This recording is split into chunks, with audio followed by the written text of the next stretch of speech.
Today we get the opportunity to interview another Michigan leader from a top 10 university right here in East Lansing, Michigan. The president of Michigan State University is with us today. Stay tuned.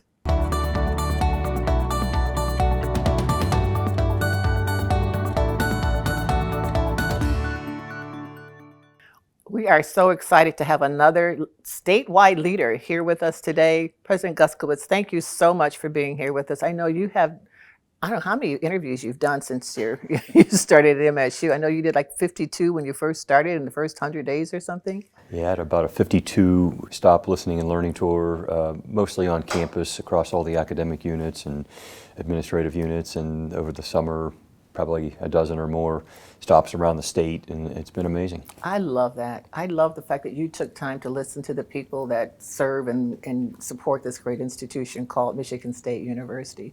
Tell us a little bit about your journey. How did you get to East Lansing, Michigan? Yeah. Well, my wife Amy and I have had a wonderful career in Chapel Hill, North Carolina, another great public university. But when this opportunity was presented last fall, we said, let's take a look at it. We came into town sort of incognito for a football weekend in November and to check it out, and it just felt right. It had this sense of pride about it. We were having a down football season, but the stadium was still packed. Everybody was out tailgating. Town was electric. It just felt like a place that we wanted to continue to explore more. And the more I got to know people and learn what the university's about, everything that Michigan State University does as a proudly public university is for the public good. And so it just continued to progress throughout the process. And when I was offered the position in late November, early December, we decided that this would be a fun adventure, a place that we knew we could make a difference at. What have you learned? Well, that surprised you? I mean, you knew a lot already, but what did you learn? I think it's a big place. Yes, it is. 5,700 acres. Wow. And it's a big place, but we find ways, I think, to make it feel small for those students who need it to feel smaller. We have 3 residential colleges, a number of living and learning communities that allow students to have more of sort of an Ivy League, small college, liberal arts college feel on a huge Big Ten campus. That's been great.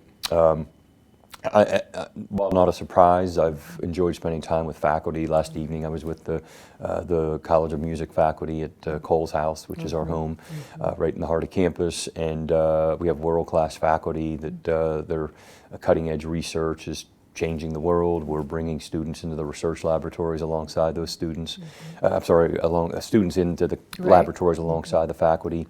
And we're going to be revamping the curriculum here over the next year and a half, and it's a proudly public university that I'm very happy to be leading. You know, this is more for the media than it is for you, but people talk about the athletics at MSU, which is phenomenal, great, and we all like following that. But the academic part of the house is just incredible. You know, the #1 college of education in the country for I don't know how many years. You know, the rare isotope beam, the work they're doing there, how that helps our economy. Talk a little bit about that side of the house and some of the phenomenal accomplishments of the faculty and staff. And then I want you to talk about your vision. Yeah. I mean, we have leading programs in so many areas. You mentioned the College of Education, the College of Music, as I said, I was with last evening.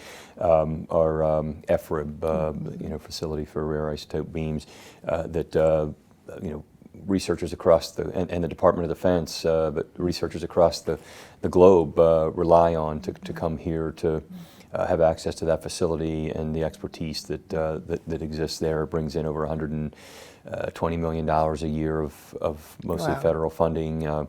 But our business and hospitality management program is up there, ranked among the top 2 or 3 every year. Our Broad College of Business is climbing in the rankings. We have 2 great medical colleges, a nursing school that's on the move, on the rise. So as I talk about, we have to amplify the excellence, is what I've been talking about. Get the community and the state of Michigan focused on all the great things that happen at Michigan State University, because there's a lot of great things. It's a humble place. We tend not to toot our horn very often, and I keep saying that we've got to find those opportunities to do that. Absolutely. As I was sharing with you, I had a grandson who's there now, and I think he's going to go to graduate school only because he doesn't want to leave. Yeah. You know, because he just loves the place, you know. So it's not so much he wants a master's degree. He just doesn't want to leave MSU because it's just a phenomenal place and he's doing really well there. So I love spending time with students, and I look forward to meeting Darius. I've not yet met a student, and that has not talked about the incredible experience that they've had at Michigan State, whether they're a senior and I or won. or somebody one that's graduated a decade ago. They love their time at Michigan State. Yeah, the loyalty, the fan base is huge. You know, we attend a lot of women's basketball. We have season tickets to a lot of the games in Wharton and other places. But the fan base is who we're talking to now. Those who are 50 and older are in those stands. They're at the Wharton Center. They're at the women's basketball games. You know, they're cheering for the students there. They love that place. They never leave. And I feel like I'm the same way. I'm still a kid at MSU when I get there, you know, so it's a wonderful place. So congratulations on being wise, being wise enough to accept that position when it was offered to you. That shows how intelligent you are. And I want to talk a little bit about your future, the vision that you have for the future. I get all choked up when I talk about MSU. Sorry, folks. But I want to talk a little bit about the vision that you have for the future of MSU. I heard you speak at the policy conference in Mackinac Island. And I was just so impressed with how you talked about how teaching and learning is evolving. Would you share that with our audience? Sure. Well, I think that we have an opportunity at Michigan State to define what the land grant of the future should be and what it should look like and how we should think about the curriculum and the experiential education opportunities. I think we embrace the rich land grant mission of Michigan State University, which is important, but yet I think we are becoming a more contemporary looking, feeling university, and that's important. I told this graduating class of 2024 over at Breslin as they were walking across the stage that they're graduating in the year 2024, but they'll be retiring from their careers around the year 2074. What jobs and what careers will exist 50 years from now? Right. And it's our responsibility as a leading global public research university to be thinking about that now and adjusting the curriculum and to meet those needs, the workforce needs of today and of tomorrow. And I'm forming a group of leaders across the state that I think are going to help us to better understand what those workforce needs are, so that we can adjust the curriculum, we can provide the experiential education opportunities for our students that I think will set them apart, and also help drive the economy of Michigan. We want to be a place that new businesses are attracted to. Right, because it's when you talk about that's really when you stop and think, you have to stop. This aha moment, 50-year span there, and they're graduating with a bachelor's degree in accounting or whatever. But there's a 50-year span there. So how do they want to make a difference during those 50 years of their life, right? Yeah. That's powerful, very powerful. And then the other part, you talked about corporations and businesses and the research and bringing that in. Talk a little bit more about that. What does that mean to this institution? Yeah, I mean, one of our big initiatives is our Engineering and Digital Innovation Center that we are preparing to launch. We received some funding from the state last year toward this endeavor, and we have another request from the legislature that will help us raise some private funds toward this that I think will be a game changer. We can't train engineers in the same way that we did even 10 or 15 years ago. With AI here and here to stay, right. We need to be thinking a little differently. We've got to think of more team-based science and bringing together different disciplines in to solve big problems, and that's what this Engineering and Digital Innovation Center will do. It'll be a game changer. We're hiring faculty right now that work really well in sort of interdisciplinary, cross-cutting approach to problem solving. So that's just one example. I think we've got to think about, and I didn't even mention the work we're doing in ag and natural resources. I mean, our ag bio faculty, I mean, we're changing the way and think about the farming industry across the country. and, Completely changed. and some of the challenges, environmental issues that exist across the country with droughts in parts of the country and flooding in other parts.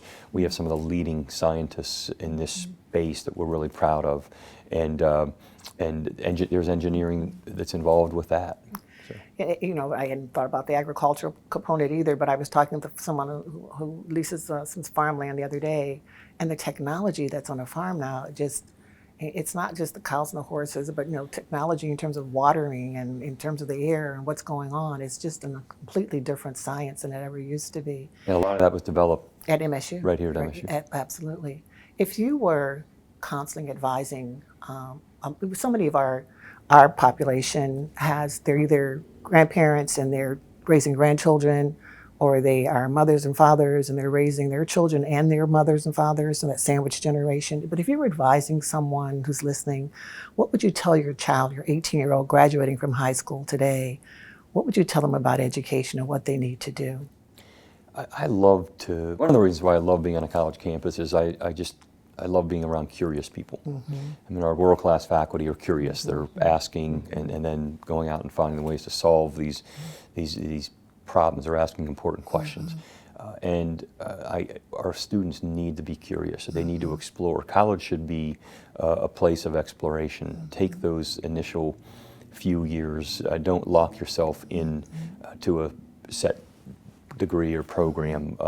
We've got 4 children and 3 have gone through college already, and I love that they had a chance to jump in and explore a little bit, and the major that 2 of them thought they were going to land on, you know, they pivoted, and they're very successful now in a different line of work. But also think about double majoring or picking up a minor alongside your major. But college is important. I mean, I think, and I'm proud of the fact that Michigan State is, you know, bringing a lot of transfer students in from the community colleges, and you have a very successful career leading an outstanding, you know, community college here locally, and those students come in and you know, with a really strong foundation, and we help to set them off in a career, and they. So I think just exploration, be curious is the advice that I get, and get the experiential piece is so important. Directed research experiences with, you know, find a faculty member or 2 early on, study abroad, and find an internship. And our faculty do a great job of helping, and our alumni help with students landing internships. Absolutely. I can remember someone telling me that when a 2nd grader enters school, or 1st grader, they enter with a question mark behind every sentence, like, why is the sky blue? Why is this?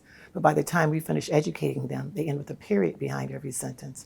And you want to keep that question mark there. Right? I love that. In fact, yeah. I was telling a group of students, I was over meeting with our new graduate teaching assistants the other day, and I said, you know, I asked them to please be curious, but encourage our students to always be curious, that they're going to be in the classroom teaching. And I said, I was once asked what my favorite word was in an interview like this, and I said, why? And the reporter said, well, because I want to know. I said, no, that's my word. and I said, I love asking the word, you know, the question why. Right. And I want our students to always not just take for granted that whatever's up on the slide presentation is, you know, is accurate. Like, ask why, be curious. You know, that's interesting, because I'm thinking back on my LCC, Lansing Community College days, and anytime someone had a new idea or they wanted more money, I'd always say, why? And then why? Whatever the answer was, why? Until you get to the impact, right? Till you get to the cost and the ROI and the benefit. But we should all ask why. Keep that question mark behind every sentence and the continuous learning. That's something else that even here at AARP, we always tell older adults, everyone, don't stop learning. There's always another class you can take. There's always a seminar or workshop, but just don't stop learning. Keep that brain active, and, you know, take something that you're not comfortable with. Take something that, you know, you don't.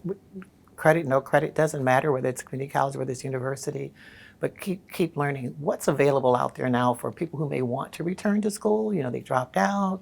What would you encourage them to pursue, or how would they get back into higher education, or is MSU right for them? We provide a lot of opportunities at Michigan State for just that, regardless of your age. Come back and learn. Continuous learning is important. We've got, I mean, there's some non-degree opportunities with that you can come and get engaged and maybe meet a professor that might inspire you to think about going on and finishing your degree or pursuing your degree. We have a program, Coffee with the Prof program, that's available to the community, and a lot of local retirees take advantage of that.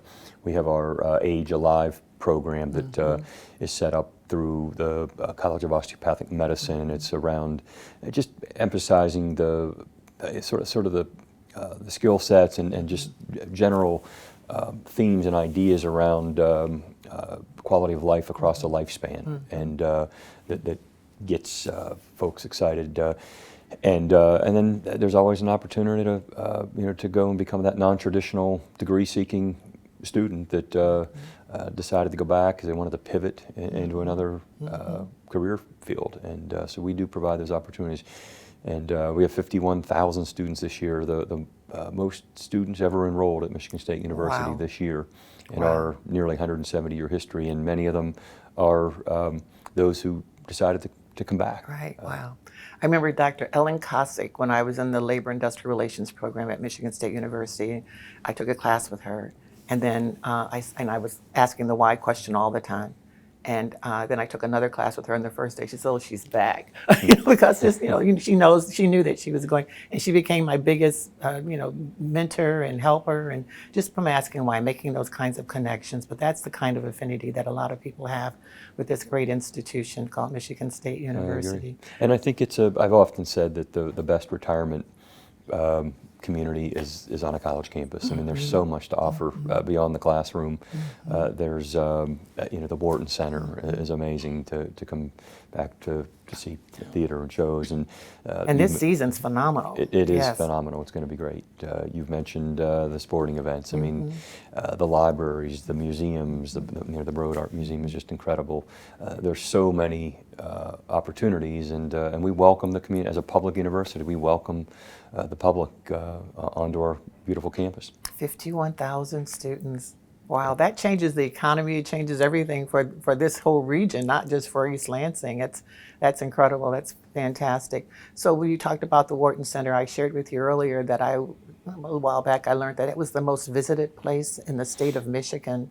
And that's incredible, right here on our own campus. So people who haven't been there, the lineup this year is incredible. It's fantastic. And even the smaller theater there's some nice things that are going on. Just so much happening for MSU students.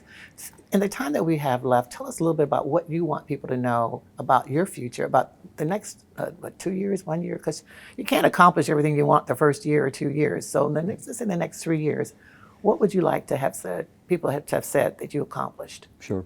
Well, I've taken a close look over these first 6 to 9 months, even before I got here, at the MSU 2030 strategic plan. I'm a big believer in having a roadmap to get to a destination, and the 2030 strategic plan that was endorsed by the Board of Trustees and put in place about 3.5 years ago, it is a good plan, but we're taking some time to see if it might need adjusted a bit. We're reframing some of the priorities to look closely at student success, and thinking about enrollment for the future is a initiative that I really am eager to work alongside our leadership team to be sure that every student who's earned their way to Michigan State University can succeed here. And and so we have some faculty, world-class faculty that study pedagogical changes to help students that come from underrepresented backgrounds where they need some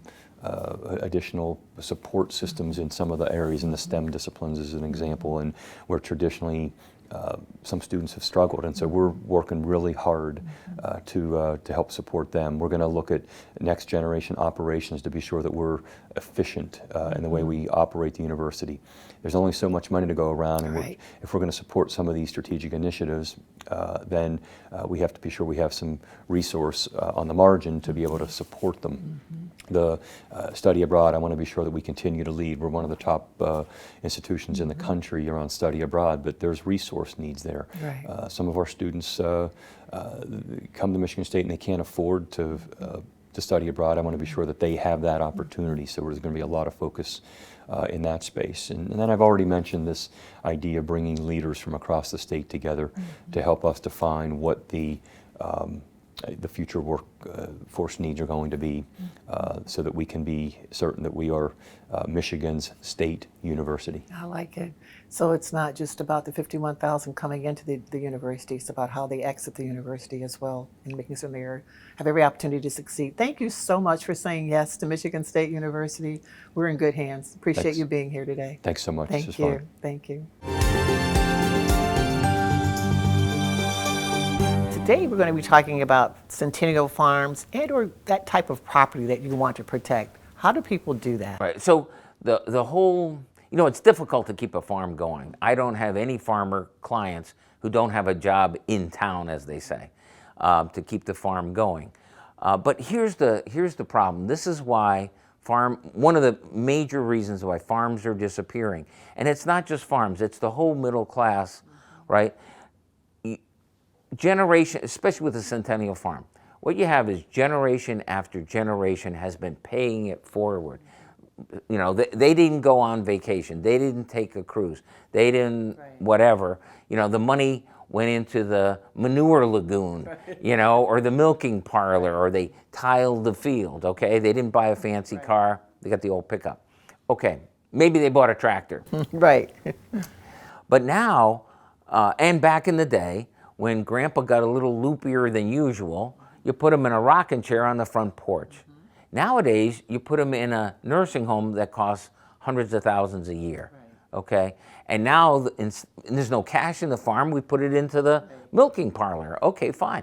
But now, we're selling off the farm 10 acres at a time. Over and over and over again, that's what we're seeing, because people haven't planned ahead. Now, you don't have a Centennial Farm, but every generation pays it forward. The Federal Reserve says that half of a family's assets are gifted or inherited. What if you can't do that for your family? People talk all the time, oh, the middle class is shrinking, the middle class is shrinking.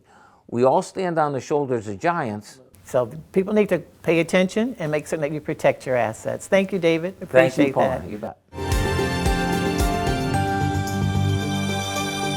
We hear a lot about direct care workers. Let's learn a little bit about how to enter that profession and what career paths are available once you do enter it. And to talk about that today, we have with us Bethany. Thank you so much for being with us. Thank you for having me. Now tell us about what you do. You actually train direct care workers. I do. My name's Bethany Dizer. I'm the Assistant Director of the Impart Alliance. I'm a nurse and a nurse practitioner by trade. And the thing that I get to do the most at work is train direct care workers to provide excellent care, to learn about the people that they serve, and to build a career in this really exciting and interesting field. So when you talk about building a career, what are some of the steps? You enter as a direct care worker and you need to be trained in that area as well, but then there are other career ladders. Absolutely. We like to think about a career lattice and a career ladder. Coming into the direct care field, anyone with the enthusiasm, the interest, and the go get them to get into this field is welcome. We want to help people train to learn the skills that they need to be able to provide excellent care, as well as the knowledge that they need to understand the people that they work with and the complex healthcare system they work within. And then within that field, we love to see people advance to be leaders among their colleagues in direct care work, as well as a lot of people go on to be in other fields in healthcare after working as direct care workers. And is there an age limit on that? Is that for anybody? I like to think it's for anybody and it's for everybody. We train people over the age of 16 or 17 who want to get into the field and start their careers, and no age limit for sure. I appreciate that. Thank you so much for what you do, and thanks for being with us today, Bethany. Thanks for having me. My name is John Colspell. I've been a rheumatologist now for a little over 30 years. I noticed early in my career this thing called fibromyalgia seemed to jump in on top of just about any type of rheumatic disease I was seeing. That's part of where the confusion about fibromyalgia comes from, is because it does overlap on just about everything we see in musculoskeletal medicine. Harvey Moldovsky showed us in 1975, which is now 48 years ago, that the sleep is an extremely important part of this. And actually helping patients, about 60 to 70% of helping patients is helping them with their sleep. There are numerous things that cause sleep disturbances, in particular inflammatory arthritis. What happens with inflammatory arthritis is energy is diverted away from mitochondria, where we use it for creation of energy, to the creation of inflammatory mediators. So you get a decrease in your energy-producing aspect of your cells, and that causes problems systemically. So that makes peripheral nerves not work. And it looks like small fiber neuropathy is a big part of things like fibromyalgia, which is due to mitochondrial dysfunction, which happens with our inflammatory diseases. It happens with a lot of other causes of sleep disturbances, so that there are things like snoring or allergies that end up causing sleep fragmentation. There are things like restless leg syndrome. There are osteoarthritis of, say, the neck will cause sleep disturbances. And if you treat that, that can help with that portion of the sleep disturbance. Treating the underlying causes of fibromyalgia, or the secondary stuff, actually helps the fibromyalgia and helps the other aspects you're trying to treat. Talking about transportation with CATA. Thank you for being here, Lolo. Appreciate you being here today. A lot of times people have mobility issues and they can't access CATA, a regular CATA vehicle, the way that other folks can. What options do they have?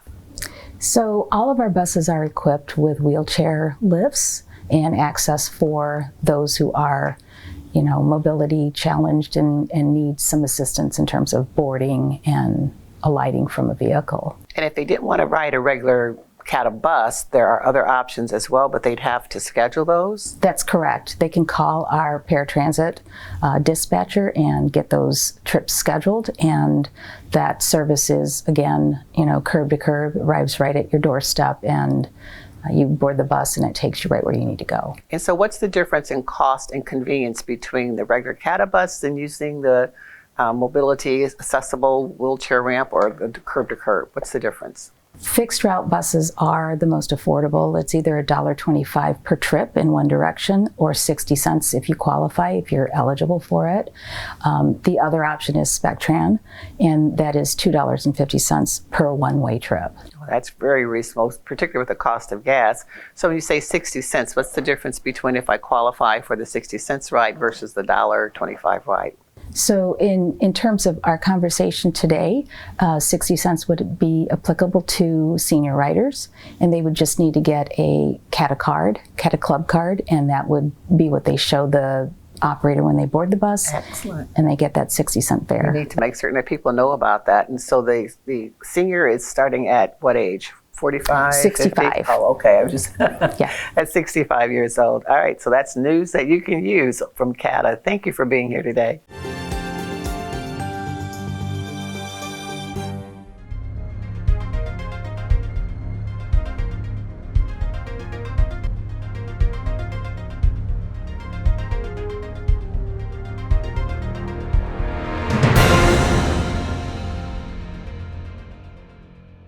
There's a lot of information shared today. Don't forget to keep asking why. That's an important question. Why? Thanks for watching Real Possibilities.